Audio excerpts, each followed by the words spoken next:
Vous regardez France 24 et vous faites très bien. Bonjour, bienvenue dans Paris Direct, je suis ravi de vous retrouver. Voici nos titres. Ce matin, à la une, l'inquiétude aux quatre coins du globe face au nouveau variant Omicron. L'Allemagne interdit l'accès au commerce non essentiel aux personnes non vaccinées. En France, un nouveau conseil de défense sanitaire est prévu pour lundi. Emmanuel Macron, le président français justement, il entame sa tournée dans le Golfe. Première étape ce vendredi avec les Émirats arabes unis. Le président de la République espère vendre des dizaines de rafales. Nous serons sur place avec notre envoyé spécial Wassim Alamar. A tout de suite, Wassim.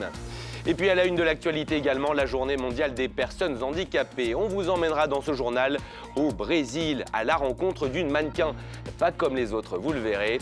Maru Araujo est atteinte du syndrome de Down. On vous racontera son histoire tout à l'heure. Voilà donc pour les titres. Et puis les sports, bien sûr. Cristiano Ronaldo écrit encore un peu plus sa légende. Le Portugais dépasse les 800 buts en carrière avec un nouveau doublé hier contre Arsenal. C'était en Première Ligue, victoire de Manchester 3-2. On verra ça tout à l'heure. Voilà pour le programme de ce Paris Direct.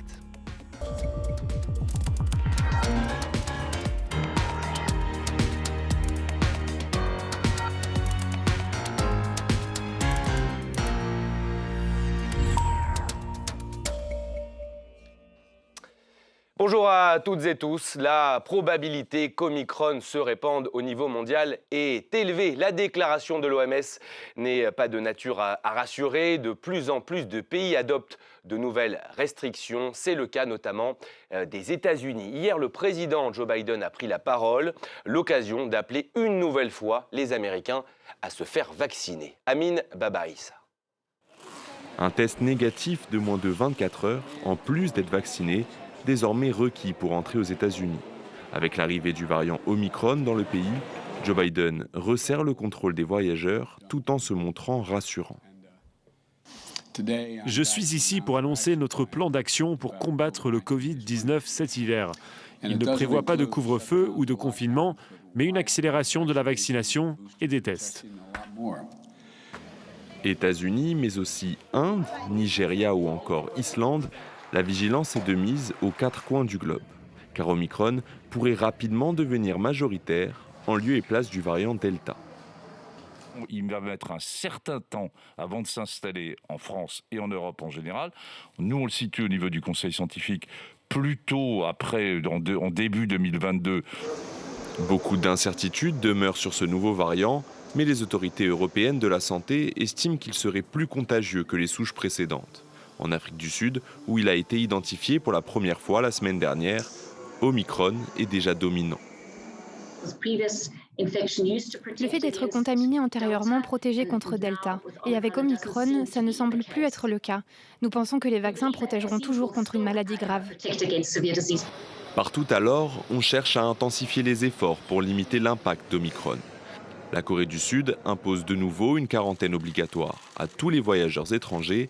L'Allemagne met en place de lourdes restrictions pour les non-vaccinés en leur imposant un quasi-confinement sans accès au commerce non essentiel. La vaccination obligatoire est aussi envisagée dans tout le pays. L'Organisation mondiale de la santé attend de nouvelles données, mais se veut pour l'heure optimiste. Aucun cas d'Omicron documenté en Europe n'a contracté de forme grave de la maladie. Vous l'avez entendu dans ce sujet, l'Allemagne passe donc à la vitesse supérieure. Désormais, les non-vaccinés n'ont plus accès au commerce non essentiel, aux restaurants ou encore aux musées. Le Parlement va lui étudier un projet de loi sur l'obligation vaccinale. À Berlin, la correspondance est signée Anne Maillet. Une obligation vaccinale pour tous, donc, qui pourrait entrer en vigueur dès février 2022. C'est en tout cas ce que souhaite le futur gouvernement du social-démocrate Olaf Scholz, qui doit prendre ses fonctions la semaine prochaine. Vous savez, cette quatrième vague de Covid en Allemagne touche majoritairement les non-vaccinés qui restent nombreux dans le pays. Seuls 68,7% de la population est doublement vaccinée, 80% des adultes donc. Et les non-vaccinés qui sont susceptibles de faire des formes plus graves de Covid sont actuellement surreprésentés dans les unités de soins intensifs. Certains hôpitaux dans le sud et dans l'est du pays arrivent d'ailleurs à saturation. Quelques 80 malades ont déjà dû être transférés vers d'autres régions avec l'aide de l'armée. Alors évidemment, cette obligation vaccinale contre le Covid devra encore faire l'objet de débats au Parlement à Berlin, mais la plupart des formations politiques y sont désormais favorables en Allemagne et les sondages effectués ces derniers jours auprès des Allemands montrent qu'environ 2/3 de la population soutient également une vaccination obligatoire contre le Covid. En France aussi, l'inquiétude grandit après la découverte de 8 cas du variant Omicron. Chiffre de Santé publique France. En 24 heures, le pays enregistre 48 000 nouvelles contaminations. C'est bien sûr du jamais vu depuis des mois. Un nouveau conseil de défense sanitaire aura lieu ce lundi pour, je cite, savoir s'il y a lieu de prendre des mesures complémentaires. Le gouvernement français veut éviter à tout prix une saturation des hôpitaux, une nouvelle manifestation pour la défense de l'hôpital public, mise à mal, vous le savez, ces dernières années en France, est d'ailleurs prévue ce samedi dans la capitale Paris. On écoute tout de suite le ministre de la Santé, Olivier Véran. Nous ne laisserons évidemment pas la pression monter dans les hôpitaux. En tout cas, nous ne laisserons pas la pression monter trop pour pouvoir préserver nos hôpitaux. Le Premier ministre vient de rappeler l'objectif majeur pour ne pas se poser la question des jauges, des couvre-feux, des fermetures anticipées. Si on ne veut pas se poser cette question, on se vaccine, on prend soin de soi, on respecte les gestes barrières. À la une de l'actualité également, la tournée d'Emmanuel Macron dans le Golfe. Elle débute ce vendredi avant le Qatar et l'Arabie Saoudite. Courte escale aujourd'hui à Dubaï, hôte de l'exposition universelle. Les Émirats Arabes Unis qui fêtaient d'ailleurs hier leur 50e anniversaire. Le président français devrait signer plusieurs contrats juteux. Parmi eux, une éventuelle vente record d'avions Rafale. On retrouve Wassim Alamar, notre envoyé spécial à Dubaï. Bonjour Wassim. Emmanuel Macron sera donc reçu par celui qu'on appelle MBZ et on s'attend donc à des signatures de contrats, des gros contrats, dirons-nous. C'est vrai, vous savez que les relations sont excellentes entre le président français et MBZ, le prince héritier d'Abu Dhabi, qui gouverne de facto les Émirats. Aujourd'hui, cette bonnes relations sont au profit des entreprises françaises. On attend aujourd'hui à une séquence économique ici à Dubaï avec la signature de gros contrats. On parle notamment de contrats de Rafale. L'information n'a pas été encore confirmée par l'Élysée, mais un responsable émirien nous a dit qu'il ne voulait pas dévoiler le cadeau de fin d'année avant l'arrivée du président français. Mais au-delà des relations commerciales et de défense qui sont excellentes avec les Émirats, les relations sont stratégiques sur le plan géostratégique. Donc la France souhaite, selon l'Élysée, jouer son rôle dans la région en puissance d'équilibre notamment entre les pays du Golfe et l'Iran. Une visite, Wassim, qui illustre bien de manière plus globale finalement la volonté de la France de conserver des alliés fiables dans la région, des pays du Golfe qui ont une puissance financière énorme, encore faut-il le rappeler. C'est vrai, parce que les 3 pays visités par le président français sont des partenaires clés de la France dans la région, même s'ils sont des fois des alliés embarrassants de fait des situations de droits de l'homme dans ces pays. La tournée du président français qui commence ici à Dubaï se poursuit avec une visite rapide au Qatar. Et au Qatar, ça va être notamment en fait le sujet de lutte contre le terrorisme, contre le financement des mouvements radicaux qui sera à l'ordre du jour, avec bien sûr les questions régionales, mais aussi les relations entre la France et le Qatar, comme vous venez de dire. La France compte jouer un rôle dans cette région et éventuellement profiter d'une fenêtre de tir avec le froid dans les relations entre l'administration américaine et certains pays de la région, notamment l'Arabie Saoudite. Merci beaucoup Wassim et on vous retrouve bien sûr tout au long de cette journée pour suivre cette visite d'Emmanuel Macron à Dubaï. Merci beaucoup Wassim. On en vient à la suite de la visite du pape François. Cette fois-ci, cela se passe à Chypre, une île symbole de la crise migratoire que traverse actuellement l'Europe. Le souverain pontife a appelé sur place à l'unité dans un plaidoyer pour une Méditerranée plus fraternelle, signe de son engagement selon le président chypriote. François a dit vouloir ramener 50 migrants résidant sur l'île en Italie. Cette entrevue entre Antony Blinken et Sergueï Lavrov, réunion russo-américaine à propos des tensions grandissantes entre Moscou et Kiev dans l'est de l'Ukraine. Si les discussions diplomatiques se poursuivent, sur le terrain, vous allez le voir, l'arrivée massive de troupes russes à la frontière ukrainienne fait bien sûr craindre le pire. On fait le point avec Théa Bazdarevitch. Pour le moment, ils se serrent toujours la main. Antony Blinken et Sergueï Lavrov esquissent même un sourire timide. Mais rien dans la suite de leur échange n'est cordial. Très vite, le secrétaire d'État américain recadre son homologue russe vis-à-vis de l'Ukraine. Nous sommes profondément préoccupés par les plans de la Russie en vue d'une nouvelle agression contre l'Ukraine. Si la Russie décide de poursuivre la confrontation, alors il y aura de graves conséquences.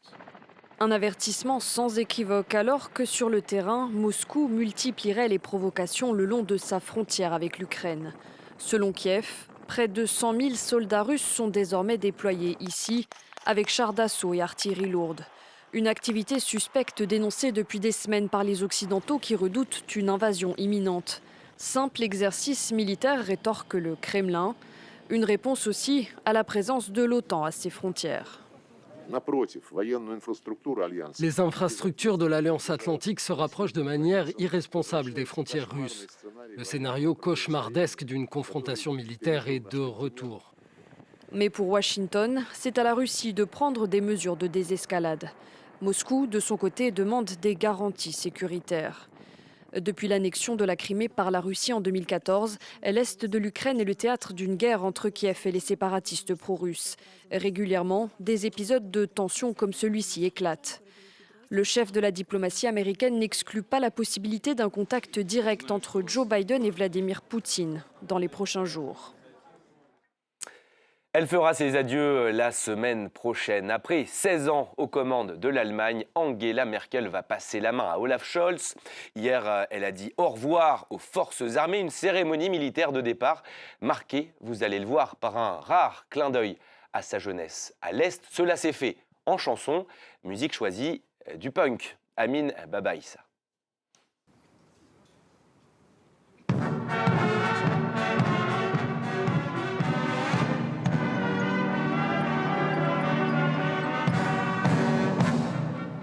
La fanfare de la Bundeswehr interprétant un tube de la diva punk Nina Hagen.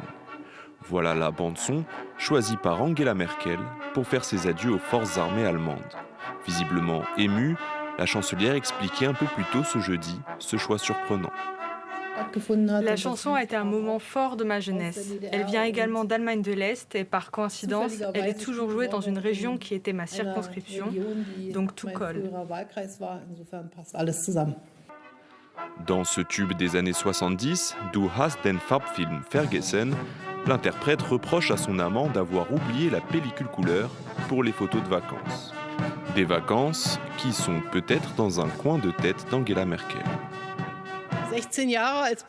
Les 16 années passées en tant que chancelière fédérale ont été riches en événements et souvent très éprouvantes. Elles ont été exigeantes sur le plan politique et humain, mais en même temps, elles m'ont toujours comblée. Des adieux étonnants, empreints de nostalgie. Dans quelques jours, l'Allemagne tournera la page des années Merkel. Le social-démocrate Olaf Scholz prendra le relais à la mi-décembre.